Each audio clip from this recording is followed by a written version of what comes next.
Hi everyone, Anthony Cheeseman here. Just want to give you a property update for the month of May. So those people who have been considering selling have always said the same thing. If I sell my property now, where am I going to go? This is the whole reason why we have such a great market, is because everyone has nowhere to go. You can't have those conditions all the time, but because we have such a low stock and you're in that position where you have nowhere to go, your property values are up here, and that's where you need to take advantage. And a lot of people are usually pushing to rent. Now, obviously in the lower end of the market, let's say the 500,000 a week, yes, there's no properties to rent at the moment. But in the higher end, there is a lot more. So when we're dealing with the higher end of the market, when you do sell maybe your property for a few million, you can definitely go and rent somewhere. There is options available. So you can take advantage of this market now. Because if you don't, and you wait for everyone else to do everything else, because we are obviously known to being a bit of a sheep these times, where if some person moves, we'll move as well. But if we wait for that, there'll be an influx in the market. And then obviously you'll be competing against all the other properties to try and sell.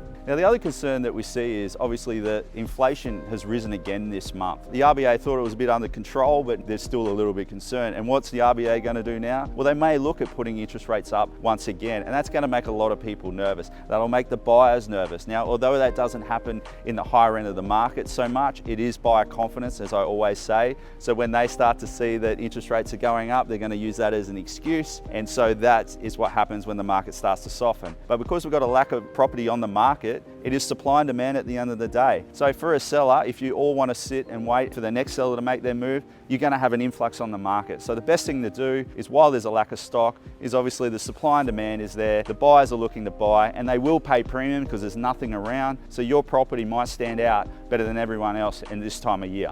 And we've still found that the auctions are the highest clearance rate than any other form of sale. I mean, you can go and put a price on something, but what are we all going to do? I know I do. I try and talk you down. But the auction process is not putting a price on it and moving that price up, giving those people an opportunity to come through the property, fall in love with the property, and be an emotional buyer, not a logical buyer.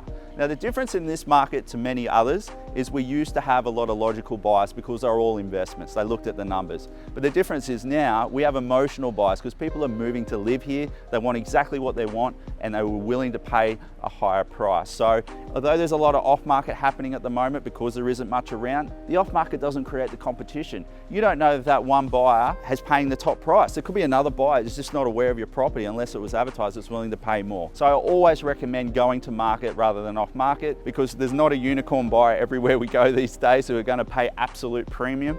Competition is always going to win in the end.